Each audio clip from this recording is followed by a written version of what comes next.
You are listening to That Hoarder Overcome Compulsive Hoarding. Between 2 and 6% of people have hoarding disorder, yet very few of us talk about it. Learn about the condition from me, somebody who has it, as well as academics, therapists and other experts I interview. Find out how to support the podcast at overcomecompulsivehoarding.co.uk/support. Finally, I am not a doctor, I'm just a hoarder doing her best. So do seek professional support if and when you need it. Hey, how are you? I am doing okay. I have 3 very quick items of housekeeping first of all, and then I am talking about holding on nerve, and then I have a top tip for you. So, housekeeping. Let's start with some housekeeping.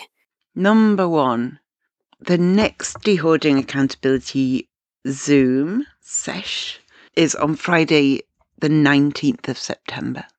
And the one after that is on Sunday the 5th of October. If you would like to come along to either of those or any future ones, go to overcomecompulsivehoarding.co.uk/ticket and grab a ticket.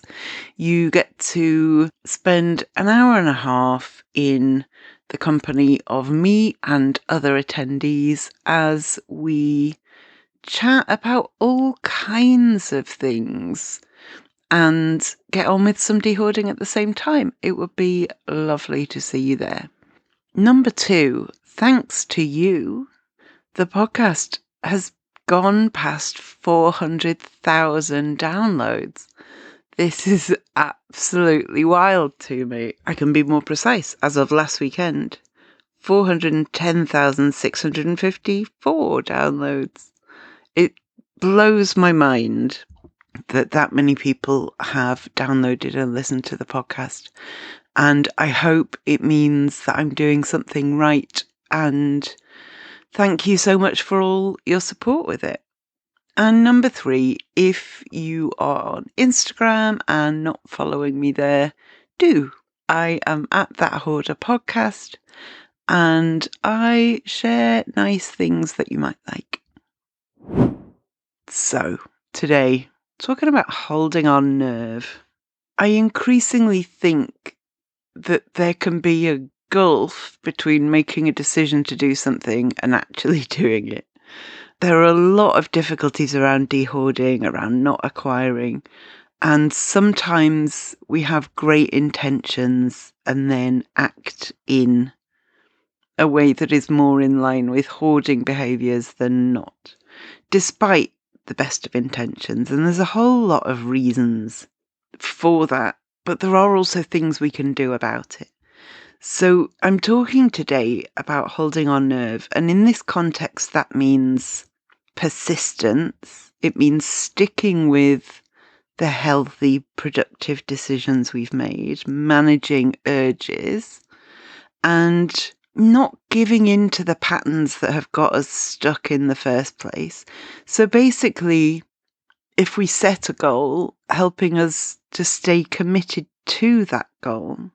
Amelia Earhart said, "The most difficult thing is the decision to act. The rest is merely tenacity. The fears are paper tigers.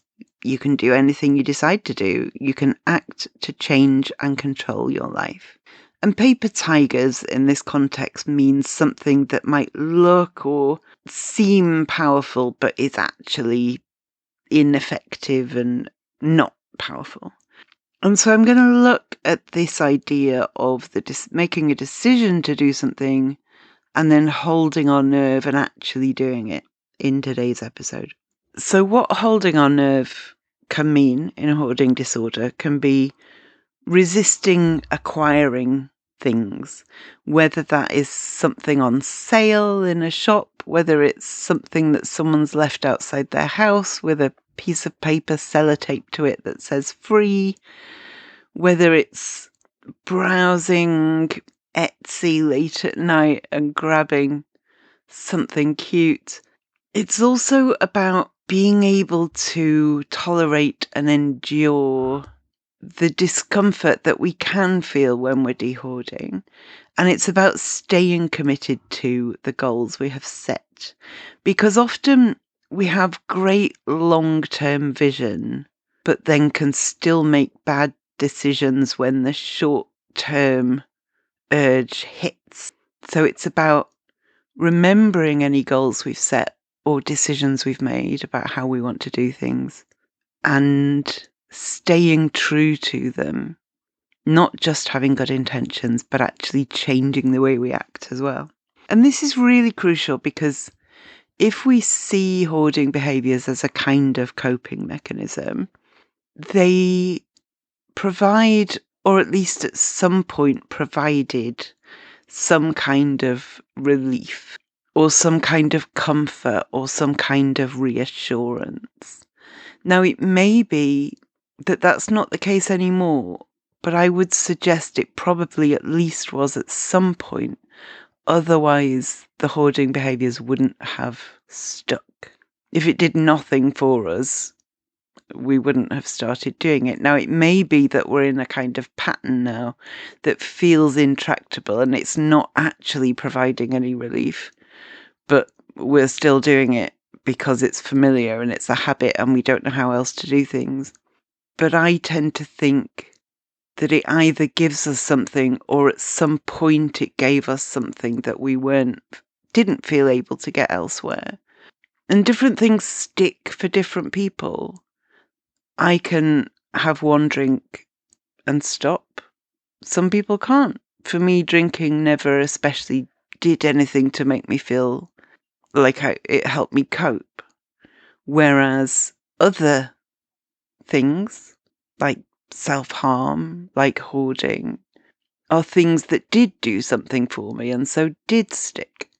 So if we recognise that hoarding behaviours either have done something for us in the past or still do something for us now, in a sense of helping us to cope, providing relief, providing security or reassurance, but we also recognise that it's actually not the way to cope or get relief or get reassurance or security, then holding our nerve means thinking about our and other people's long-term well-being rather than this short-term urge to acquire or urge to keep something that hits in the moment.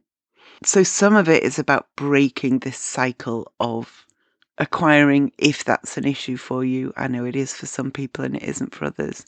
And keeping things. It can help to remember that when we set a goal or make a decision about how we would like to act, we do that for a reason. When we have good intentions to break this really negative cycle, those good intentions are there for a reason. And reminding ourselves of that can be useful when we are trying to hold our nerve, when we see that, I don't know, peanut butter is reduced to 25p and we're tempted to buy 10 jars of it. And I'm always going on about dehoarding being a marathon, not a sprint, but that is because dehoarding is a marathon and not a sprint. And so navigating that means navigating lots of urges over a long, long period of time. And that's exhausting. Marathons are exhausting. But it also means we can learn as we go. We can learn what helps us to navigate an urge. We can learn what helps us to hold our nerve. We can learn what's counterproductive and makes us less likely to be able to hold our nerve. But every time we do, every time we make a decision to let go of something and then actually let it go, or every time we make a decision to only buy necessities for a month, and we do, we can look at that and say, okay, what helped and what made it difficult?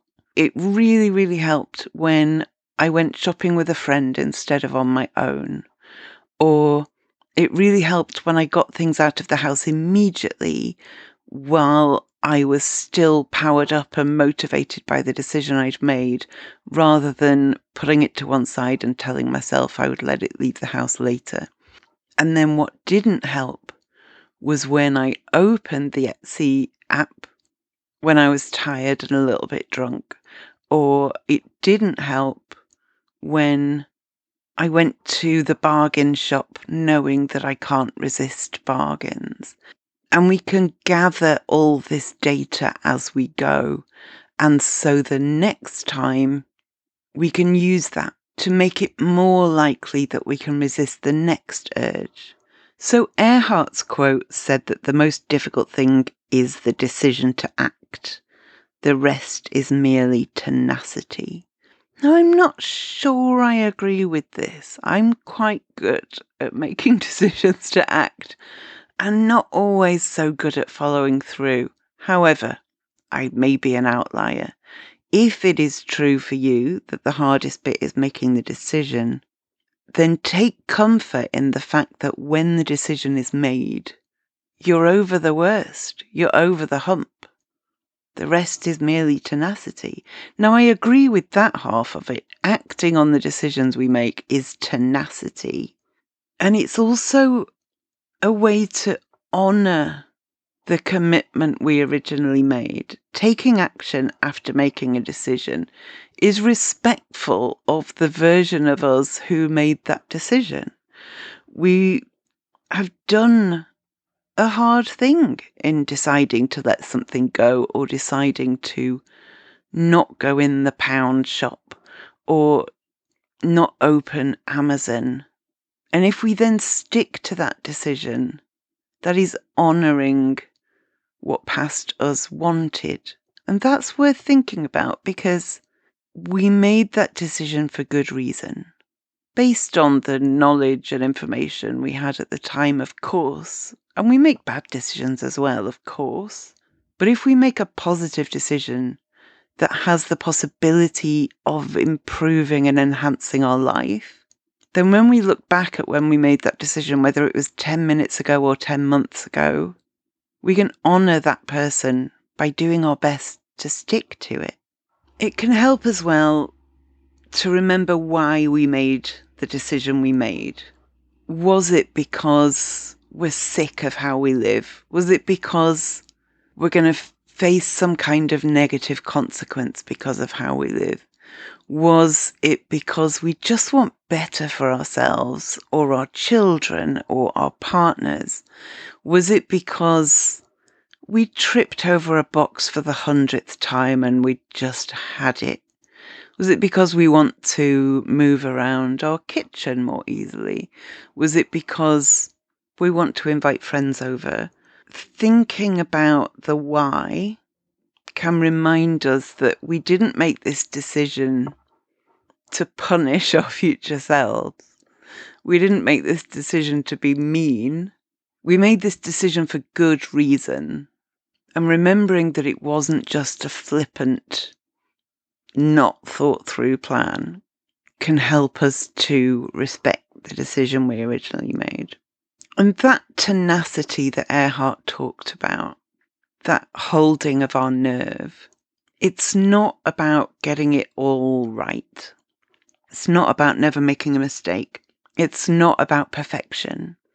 It's about showing up. It's about doing our best. And our best looks different on different days. Some days, if you got out of bed, that is tenacity and resilience, and you're nailing it. Other days, tenacity and holding our nerve is getting 10 bags out into the bin and another 10 to a charity shop and cancelling our Amazon Prime account. It looks different on different days, but mostly it's about consistently taking the next step that moves us towards where we want to be. It's about, if we trip up, getting back up and taking another step, whether that's a tiny step or a giant leap. And some of that will feel uncomfortable. We will feel discomfort. But if we know why we're doing it, that helps. And if we remember that the alternative, which is remaining in a hoarded home, is also full of myriad discomforts, that can help as well. Sometimes, in my experience, I have to kind of give in and trust the process. I might not be enjoying what I'm doing. I might be finding it hard or onerous. But sometimes I have to say to myself, this is what I decided, so this is what I'm doing. And I have to trust that it will work out. It's a bit like if you hate vegetables, but you also want a balanced diet. So you sometimes eat vegetables because you know it's important, even if you don't feel it. That's a bad example because I love nearly all vegetables. But sometimes going through the motions and doing the action when we're not feeling it, but just trusting that I've not got the emotional energy to agonize over this. I'm just going to do it and trust that this is the right thing and that I made that decision for the right reason, and I am trusting the procedure, the process. Every time we let something go, every time we don't acquire something, we get a little bit more strength and a little bit more determination, and we build that dehoarding muscle so that next time it may not be quite as heavy. We can lift it more easily.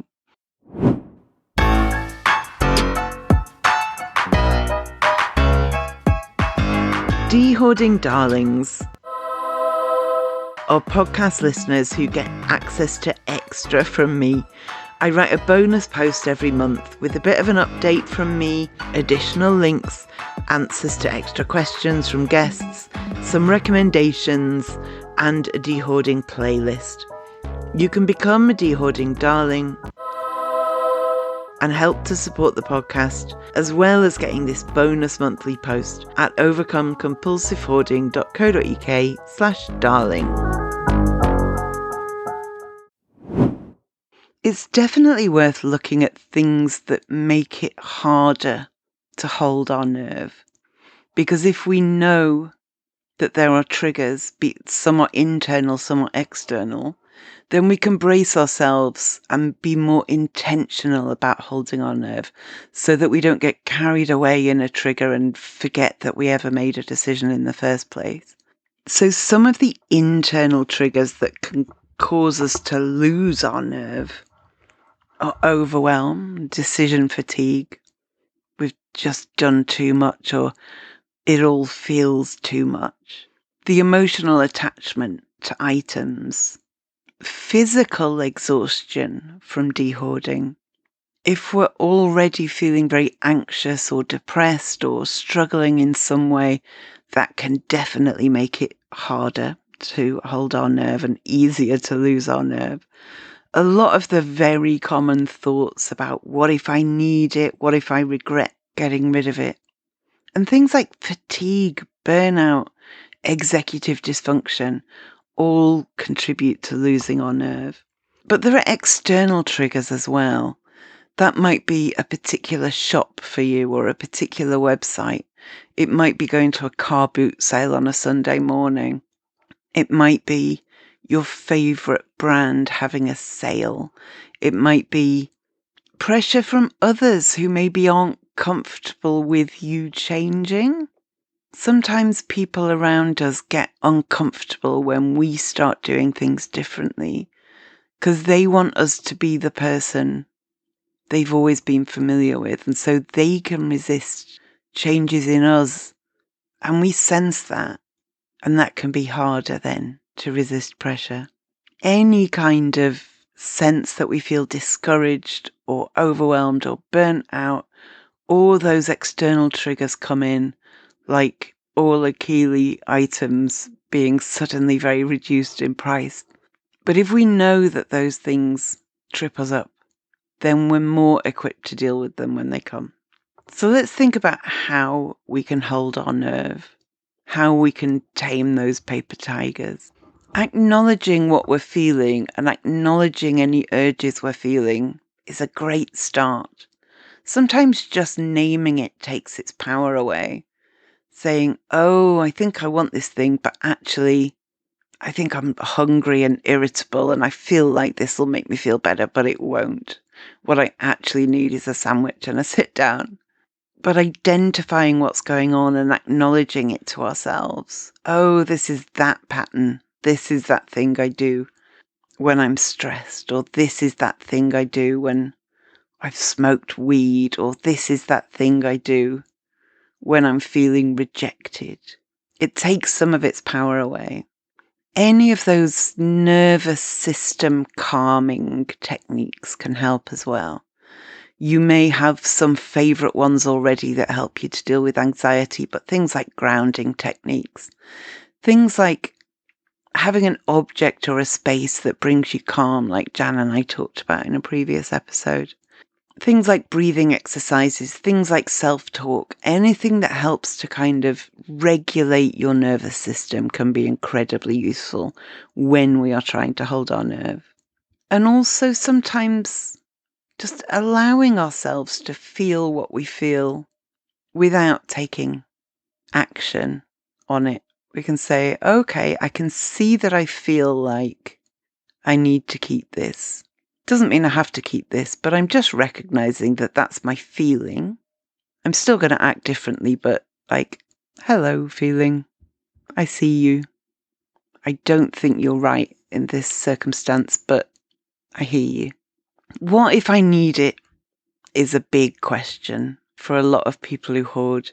Jan and I, in episode 196, the most recent episode before this one, talked about trusting our future selves to be resourceful. And I think this is a really big part of dealing with what if I need it thoughts. I loved that conversation with Jan. I really think we talked about some very important things around why we keep and why we acquire and why we don't let go of things, especially around that what if I need it thought. Other ways to deal with that thought is, will I be able to find it if I do? Is it going to be at the bottom of a pile and broken? What if I do need it? Let's think that through rather than letting what if I need it be a thought-stopping cliche. Instead, saying, what if I need a screwdriver and I've got rid of this one? Actually answer the question with the context that future us can be resourceful. So the answer might be, this is one of 12 screwdrivers I've got, I'll be fine. The answer might be, I could borrow a screwdriver from the nice woman next door. The answer might be, a basic screwdriver costs £1. If I need a screwdriver and really can't find one, that's something I can afford. But actually, rather than stopping at what if I need it and panic, answering the question can be quite calming and go, oh, actually, if I need it, it's fine. I was fretting the other day about how many veggie sausages to cook for lunch. I couldn't decide whether to do 2 or 3. And then I finally realised, oh, it doesn't matter. It's like, what if I do too many? What if I don't do enough?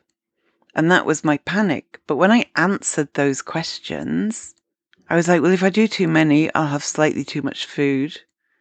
If I don't do enough, I'll be slightly hungry. There is other food in the house. Either of those situations is actually fine. But I'd got so caught up in the fretting of the question that I forgot to even try and answer it. I did 3 veggie sausages. I ate 2.5 of them. It was perfect. And a lot of the things I've been talking about are things we do in our own head, but there is a strong argument for, as best we can, having a good support system. That might be a therapist. It might be friends or family. It might be Dehoarding accountability Zoom sessions. I recommend them. It might be online support. But having people we can check in with, having people we can do like a sense check with, say, how many mugs would a single person have normally, for instance? Or asking a friend, If you change clothes sizes, do you keep the clothes in the previous size? Having a support system for that kind of logicking can be useful, but also for the more emotional side of things. It's no secret that my mental health has been very wobbly this year, and it's very much been my friends as my support system who have kept me putting one foot in front of the other. My therapist too, without question. But on a more daily basis, having friends checking in, having friends knowing my situation, having friends loving me even when I'm a heap on the floor, having friends listen to me, but also having friends distract me with nonsense, having friends arranging things with me so that I've got plans. That is as invaluable as the hour a week with my therapist, which is a different thing to what my friends are doing. And both of them together are getting me through. The less said about my doctors in this equation, the better. But friends and therapists are being incredible. Now, your support system may look completely different. I'm very lucky to have some brilliant friends. Very lucky. And I know not everybody is that lucky. There's a previous episode with a psychologist called Vasya, which I will link to in the show notes, about loneliness. And I know a lot of people who hoard are very lonely, and that makes everything harder. So it may not be that you have a supportive circle of friends, but if not, there are things you can do, and there are other ways to access support, both professionally and informally, and it's worth being really proactive to see what you can put in place. And sometimes support looks like crying on someone, but often, in my experience, it means laughing with someone as well. I need happy days out as much as I need somewhere to offload. Holding on nerve also includes holding on to why we made a decision or set a goal in the first place. For some people, that can be imagining what they want their home to be like. For others, it's imagining what they want their home to do for them. For others, it's imagining how they want to feel in their home. For others, it's, I don't want to have to keep panic tidying before a work Zoom call.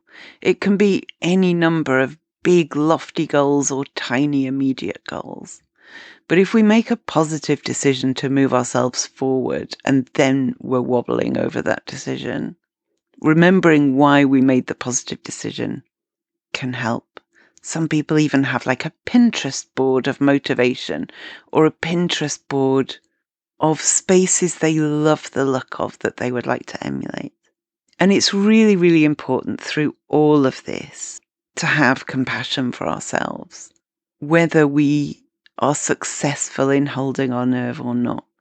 If we're not successful in holding our nerve in any given situation, first of all, beating ourselves up about that helps not at all.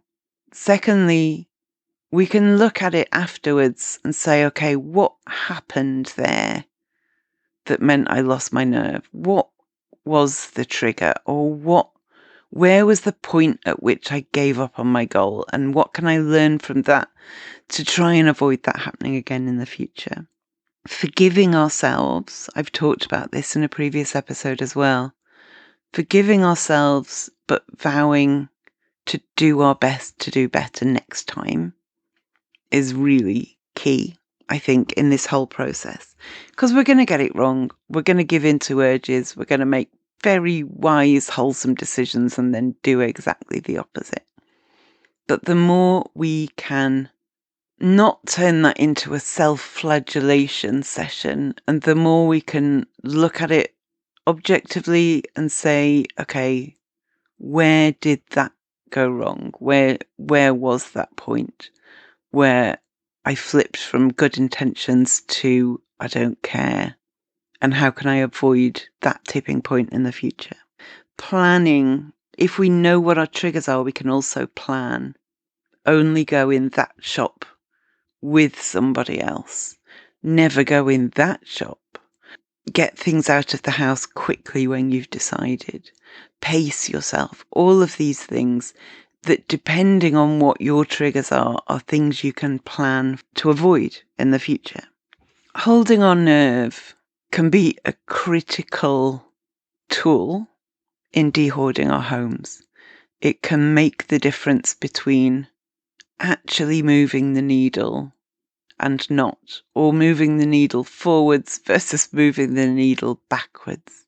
And it's hard, whether you find making the decision hardest or sticking to your decision hardest.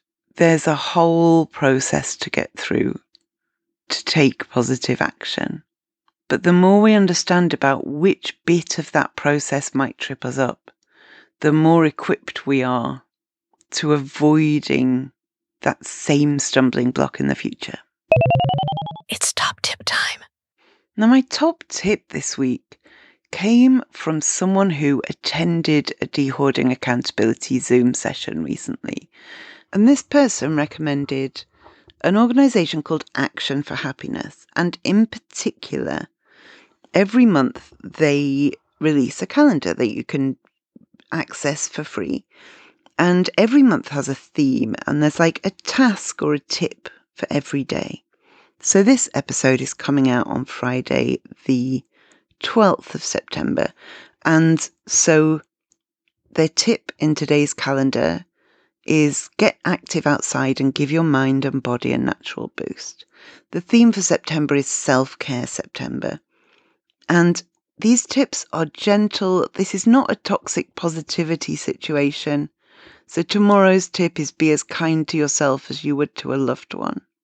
They're gentle, but very good reminders of action we can take that might make us a little bit happier.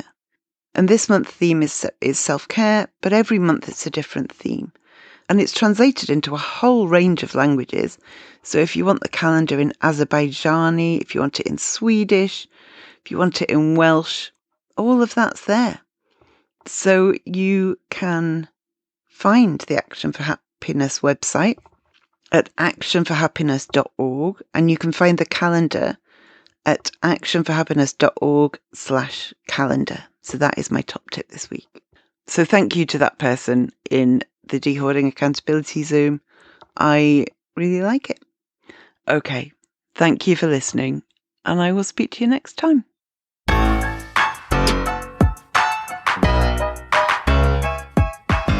Thank you for listening to That Hoarder Overcome Compulsive Hoarding podcast. It's been a pleasure to have you on board. You can find all the links I've mentioned and a transcript of the episode online at overcomecompulsivehoarding.co.uk. To find out more about how you can support this podcast and the overall project, go to overcomecompulsivehoarding.co.uk/support and do subscribe to the podcast so you make sure you don't miss any future episodes. There may be links in this podcast that earn me money. This doesn't come at any extra cost to you if you make a purchase through those links, and it helps to support the podcast.